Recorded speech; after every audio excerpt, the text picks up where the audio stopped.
Welcome to another episode of Bear Minds. In today's episode, we'll be talking to Ryan Evans, former Navy SEAL and current senior project manager at the North Face. After serving 11 years in the Navy, he got his MBA at Haas, and he's joining us today to enlighten us about the parallels between business thinking and military strategy. Ryan and I met through a mutual friend about a week ago, and he's about as meta as I am from what I can tell, so hopefully we'll get to see a bit of that side from you today. So Ryan, welcome to the show. Thanks for being here today. Happy to be here. Thanks for the invite. I've given you a pretty brief introduction, but could you tell us a bit more about your background in the Navy SEALs and what you're doing at North Face right now? Sure. So my childhood dream was always to serve in the military. I didn't know exactly how, but I knew that I wanted to have these adventures overseas, feel the camaraderie, and feel like I was connected to something bigger than myself. But it was when I was a sophomore in high school, I read a book about the SEAL teams, and that really sealed the deal for me. So kind of that became the first thing in my life that was really totally my idea.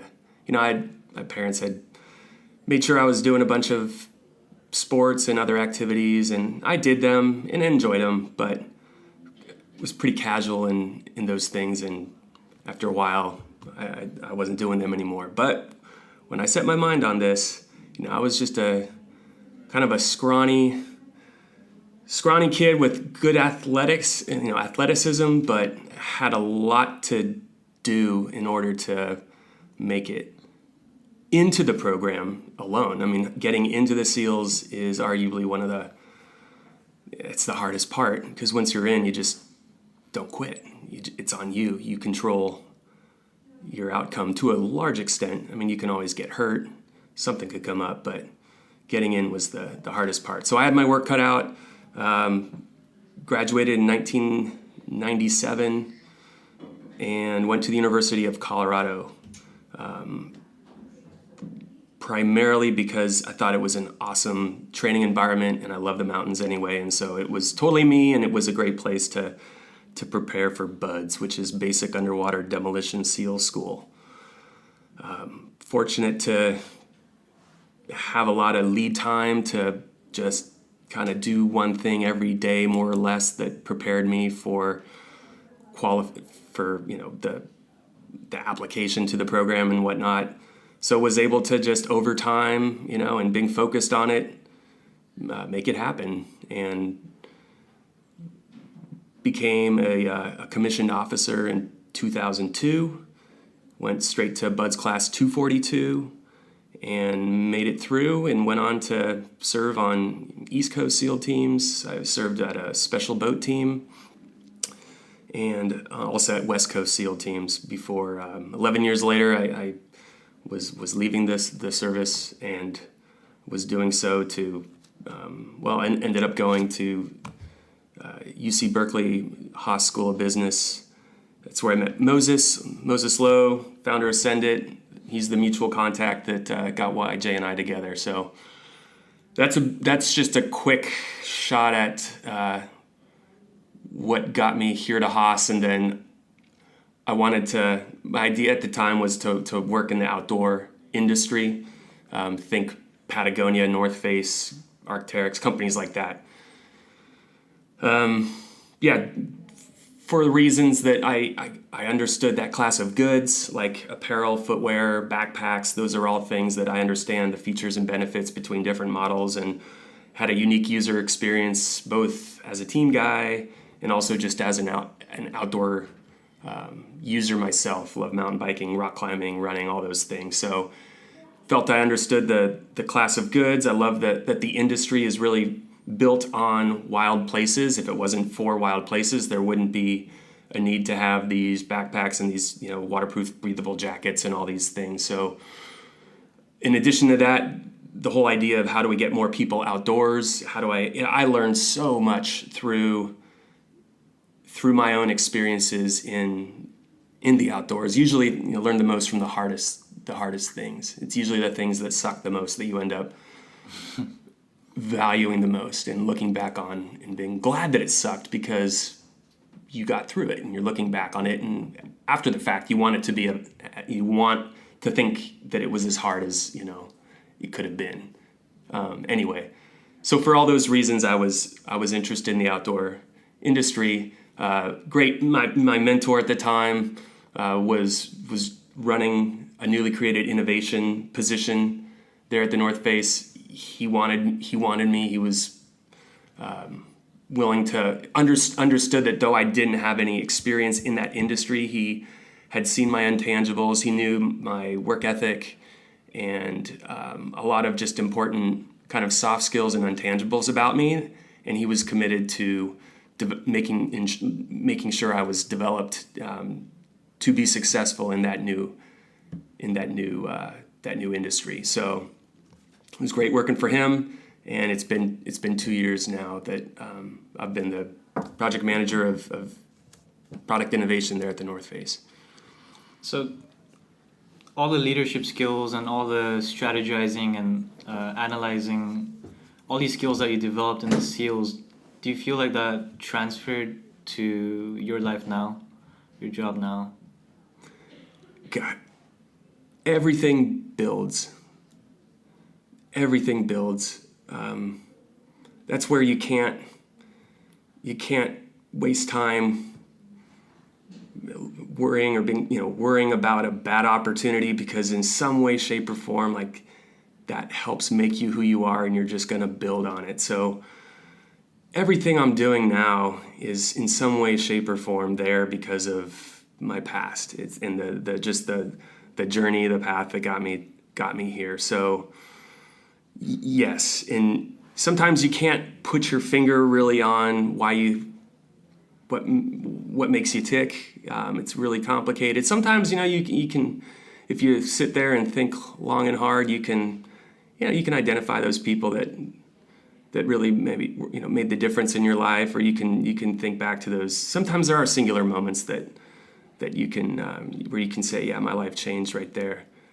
But everything is connected, and there's like no start. There's really no start point other than the very, very beginning, because it's just a total continuum. So you think like when you're born, that's just kind of like you're given those cards, and the world is kind of just like, all right, go have at it, and it's up to you to just mold that into what it is. There are a lot of different opinions on, this is an area where some think that the path is already set and we just are going through it. And it's healthy to a degree to just, know the things that you don't control, and just really, and be able to kind of be at peace with that. But more importantly, or maybe equally importantly, just what are the things that are yours to control? And keep your eye on that stuff. Think long and hard about those things. I think military service, the way I approach missions, one mantra that I remember, and this is one of those things that I heard a while back, and it will always be a part of my approach, is that hope's not a strategy. As a leader,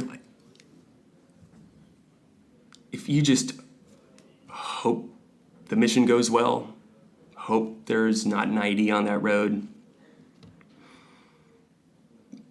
hope the weather holds up, the list goes on and on. But if that's your strategy, stand by.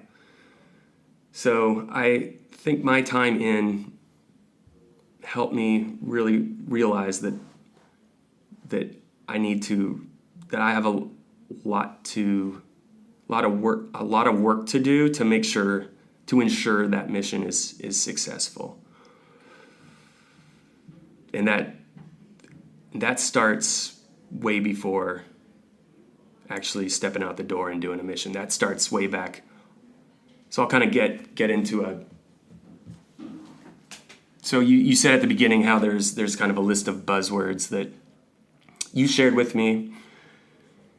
And I checked, I have it here in front of me. I spent the last few days kind of looking at these, and some of them, I really only wanted to respond or engage on these where I felt I really had something to say. And so I will, but I've also gone on and just kind of pulled together some topics that I think would be relevant to your audience. And one of them is about preparation and planning, and really understanding like what the difference is between those two. And again, this kind of ties back to is the path just set and you walk it, or no? I mean, you have such a heavy hand and so much that you can do to influence a successful outcome. So the preparation phase, again, for this conversation, I'll kind of lean heavily on what I learned in those 11 years from 2002 to 2013 in the teams. For a SEAL platoon, the preparation phase is really 18 months before you actually deploy and go down range. The platoon has 18 months, according to the model. Now, things don't always go. Usually, I was on a lot of accelerated workups, but the model is 18 months of preparation before you go down range. And in that time, you have about, the platoon forms up, so that's like 16 guys and an EOD tech. Usually, there's others that can get assigned to a platoon, but the group, the core of the platoon, like comes together.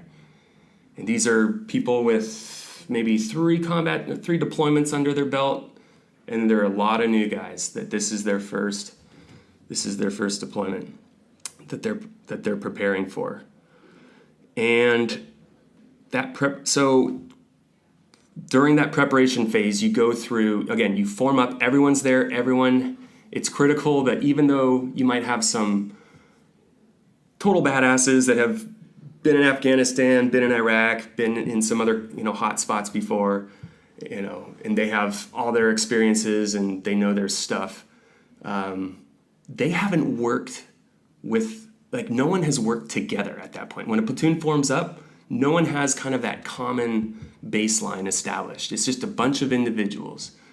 And so it's critical in that preparation phase to really come together and gel as a team and figure out your own best practices, your own, we call them SOPs, standard operating procedures. Everyone needs to align on, so it's that alignment is critical. Before you even worry about learning new skills, you just need to meet each other where you're at and align. And in that preparation phase, that's where we would go through land warfare training, close quarters combat, maritime operations, diving operations, free fall parachuting, all these different, military operations in urban terrain, all these different training blocks that we go through with that group of 16 guys, and we are finding that baseline among us all. And it's there that you are just doing iteration after iteration. So if let's say it's room clearance, we would practice those skills over and over and over with debriefs every time. That is critical, is to have that feedback mechanism of, you clear the house, which means, the team enters a structure that has some hostiles in it, let's say, in addition to other people that just live there, civilians, innocents, and you go through and you clear all the rooms, you deal with what you got to deal with, and then boom, the target's secure. It's kind of done at that point. Everyone goes back to the front, goes through a debrief process. Hey, what went down in there? And sometimes it was good to see, in some cases, having the junior person give the debrief was really important to just see things through. I mean, gosh, so critical to know how your most junior person is experiencing things and what's on their mind. And to have the junior guy step up, for one thing, it's an opportunity for them to step up, and it reminds them that at any point in time, like, you got to be able to step up and, like, hey, what'd you see? We don't expect you to have seen everything, but, like, what'd you see? And then we do that every single time, those formal debriefs. And God, so many times in the preparation phase, when I think of the preparation phase, I think of long days running into long nights where chief petty officers who are kind of the senior enlisted in a platoon, they're the tactical, a lot of times they are the tactical experts, and it's really up to them, like, when things are good to go, like when they're satisfied with how the platoon's performing. Often I have so many memories of chief petty officers just being like, nope, one more round, like, not good enough. That took too long. We got to do that again. So go, reload, refit. We're getting back, and then we'll head back downrange. And, a lot of times guys would get kind of roll their eyes, but everyone understood. I mean, no one complained. You understand, like, what we're doing. Like, we're preparing to go to war here. And this is how great teams operate. And so we would so preparation, if you do it correct and you make sure that there's that feedback mechanism going, you're debriefing all these things, and that you're just relentless, and you don't stop until you're certain everyone has, or that the platoon is, ready to move on to the next skill. That makes it so that when you get to the planning phase, planning can be sometimes as simple as the 5 W's for a mission. So the planning phase, I think of it as, in this kind of analogy, or imagine that platoon that did all the preparation right. They deploy downrange. They're now in country. Let's say they're in Iraq. They're doing missions. And one night something happens, or a mission comes up, and you don't always get a whole lot of time to prepare or plan for it.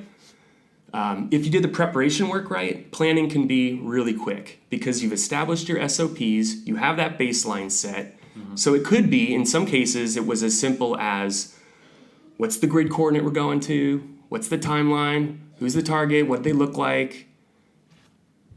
Quick terrain study, make sure you've got the right frequencies to talk to whoever else you need to talk to on the battlefield. And you can brief your guys in just a few minutes, sometimes just next to the truck. Say, hey, it's going to be like remember how we did it last time? Yeah, just like that, except in this case, these are the changes, boom, boom, boom. Got it? Everyone's like, roger that. You know that if things come up, you're going to react to those based on SOP, because if you've rehearsed those SOPs and done all that preparation correctly, when you're actually doing the mission and something happens, a vehicle goes down or just whatever, there's so many things that could happen, you guys just know how to react. And so that allows you to be very nimble and, again, launch out on really short notice if you do the preparation work right. So if you find yourself with a job in hand and all of a sudden it's like you're figuring out some really basic kind of thing, like, whoa, this is totally new. We've never seen this before. I think we need like a couple weeks to really like go through, like, you didn't do your preparation. In that case, you didn't do your preparation right. Now, not all businesses or not all teams like are set up in this. This is an example of how our training was established. And I've noticed that not all teams, not everyone has the luxury of setting things up this way necessarily, but I would argue that people should take some time to think through are there things you can do to kind of formalize do something about preparation, kind of like how I spoke to it, a preparation light with your team. What can you take away from this example, and what can you implement? so that when it comes time to do it, you can do it rather quickly, roll out the door with confidence. Well, that is one of the parallels that I wanted to bring up is within the military, the training that they give you, and you brought this up before as well, is having a clear commander's intent allows people to act in a very focused manner in high uncertainty situations. So how do you, the way you do that in the military and in the business world is there must be some very distinct differences in setting that commander's intent and also creating those feedback loops so that you can very directly go from here's our hypothesis of how this is going to affect our journey to whatever the goal is. Here's the action that we're going to take, and here's the feedback. In the military, there's one way of doing that, and in business, there's a whole other way of how that loop is formed. So how have you felt sort of the discrepancies in the same system now that you've come out and sort of experienced the same sort of structures at the North Face?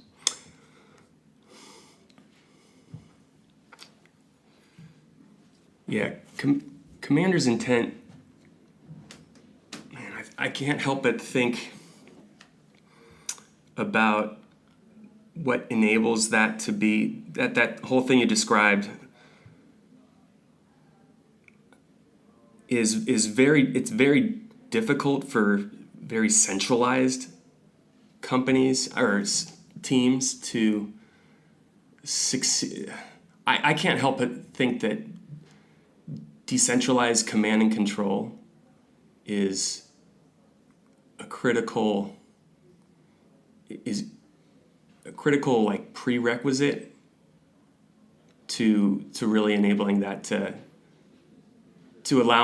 making it so that a commander just simply has to give their intent and then stand back and watch their guys or girls execute brilliantly and achieve the desired outcome in a way that the commander's like, oh my God, I couldn't be happier with that outcome, and I would have never thought to do it that way. That's the saying is, you can't tell someone what to do and how to do it. You shouldn't be able to tell them both. You should either, basically, in the SEAL teams, a commander should be able to simply turn to a guy and say, secure that hill. And it's like task and purpose. Your task is to secure that hill. The purpose is to make sure no enemy move through that valley without paying the man for it. That's it. And there are times in combat where there's so much going on that commanders need to be able to lead in that kind of manner where you're just giving your intent for all these things. Secure that hill, hold that door, prep for extract. You got so many other things going on. You can't take the time to explain to all these different people what they need to do. And again, when I say how decentralized command and control comes to mind, that's one of those topics that I spent some time thinking about and wrote down because it's critical. I've seen, if you want to understand a good book to read on this topic would be Team of Teams by General Stanley McChrystal. He was the commander of Joint Special Operations Command for some pretty heavy years during the Global War on Terror. And the book's about a lot of things, but A lot of it's about kind of what he inherited when he stepped into that role. It was a bunch of different teams that were kind of, the Army guys were kind of competing with the Navy guys, and there wasn't like kind of one team, one fight wasn't necessarily, and it's true, and it wasn't necessarily working that way. There was a lot of different things going on, and he really unified that organization and practiced decentralized command and control. So that what that really means is, what it means to me is that a leader is constantly trying to kind of push responsibilities down to the lowest level possible in their organization. And one way to, it varies from team to team. Like if all you have is a bunch of kind of newbies, rookies, or just people that, the experience level's low, then maybe you realize that you can't push too much down before things get a little bit chaotic. And the rule in terms of like how far down do you push, one way I've heard it is like, try to decentralize to the point where it kind of begins to it gets a little chaotic, and then ratchet it up a notch. And like more or less like that's the thought. But I mean, doing that, for one thing, for a commander, like I think it's critical that you, if you need to have some extra mind space in the event that something big happens. You need to be able to step away from whatever it is you were just doing and just really focus on, big picture things. You should be able to step away from just the day-to-day or, running your element, and just step away from that and focus on the new thing that just came up that requires, some heavy big picture thinking. So the only way you can do that is one of the ways that sets you up for that is if you've always just tried to push skills as far down your organization as possible. So that, some of the nice things that happen when you do that is your lowest members realize that they're going to be called upon to step up and step into things. They feel empowered. They feel that they're given another thing, they feel like they're given kind of authorities and they're entrusted to do some pretty important things for the team, and that just engenders a lot of positive, that builds strong teamwork right there. So again, it makes everyone feel engaged. It helps people cross-train. It makes you know that, hey, I need to know some of these other jobs, because at any time I might be told to kind of run things, or I might be given a task and I need to be able to pull these three people together and go do that task, So there's a ton to that topic. I think there's a lot of, just go read that book. Go read Team of Teams, share it with your team. It'd be well worth your time. Yeah, I'll definitely check that out. It's such a fascinating thing about the SEALs, and not just the SEALs, but particularly the SEALs, is the level of mental toughness that you're able to breed across the entire organization, and the discipline. And once you come out of the military, once you come out of service, you seem to be able to hold on to those learnings and apply it to all sorts of different walks of life, whether it be business or whatever hobby you might be pursuing. And I wanted to pick your brain on what are the strategies that you use to keep that up, because even after years of cultivating that in such a regimented place, you need to deliberately keep it polished. One thing you and I spoke about last week was,